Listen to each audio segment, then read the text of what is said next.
സാഹചര്യവശാൽ അവനിപ്പോൾ ഓടി ചുരച്ചെടിയുടെ തണലിൽ വിശ്രമം തേടി. അവിടെ മരണഭീതിയിൽ അദ്ദേഹം കിടക്കുന്ന സമയത്ത് സർവശക്തനായ ദൈവത്തിൻ്റെ ദൂതൻ അവിടേക്ക് ഇറങ്ങി വരുന്നു. 2 പ്രാവശ്യം അവനെ തട്ടി ഉണർത്തിയിട്ട് അവനോട് പറയുന്നു, കഴിക്ക്, നിനക്ക് ദൂരെയാ. 2ാമത്തെ പ്രാവശ്യം അവൻ ഉണർന്നപ്പോൾ അവനോട് പറഞ്ഞു, 3 പേരെ നീ അഭിഷേകം ചെയ്യണം. അവൻ മരിക്കാൻ കൊതിച്ചതാ, പക്ഷേ കർത്താവിൻ്റെ ആത്മാവ് പറഞ്ഞു, 3 പേരെ നീ അഭിഷേകം ചെയ്യണം. 2 രാജാക്കന്മാരെ അഭിഷേകം ചെയ്യണം. അപ്പം തന്നെ ശഫാത്തിൻ്റെ മകനായ എലീശയെ നിനക്ക് പകരക്കാരനായിട്ട് നീ അഭിഷേകം ചെയ്യണം. വെറുതെ അഭിഷേകം ചെയ്യണമെന്നല്ല, പകരക്കാരനായിട്ട് അഭിഷേകം ചെയ്യണം. ഓരോ പദങ്ങൾക്കും ഒരു പ്രത്യേകതയുണ്ട്. ബൈബിളിലെ ഓരോ പദങ്ങളും വെറുതെ എഴുതുന്നതല്ല, ഓരോ പദങ്ങൾക്കും ഒരു പ്രത്യേകതയുണ്ട്.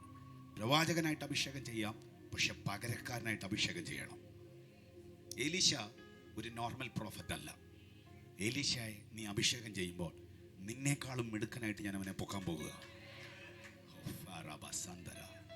2025 6ാം മാസത്തിൻ്റെ പകുതിയിലേക്ക് എത്തുമ്പോൾ ചിലരോട് കർത്താവ് പറയുന്നു, ഈ വാക്ക് കുറിച്ചിട്ടോ. ഇന്ന് വരെ പലരും കേട്ടിട്ടില്ലാത്ത പ്രശസ്തി കൊണ്ടും ബഹുമാനം കൊണ്ടും നിന്നെ നിറയ്ക്കുന്ന ഒരു കൃപാവരത്തിൻ്റെ പുതപ്പ് പരിശുദ്ധാത്മാവ് നിന്റെ ദേഹത്തിട്ടിരിക്കും.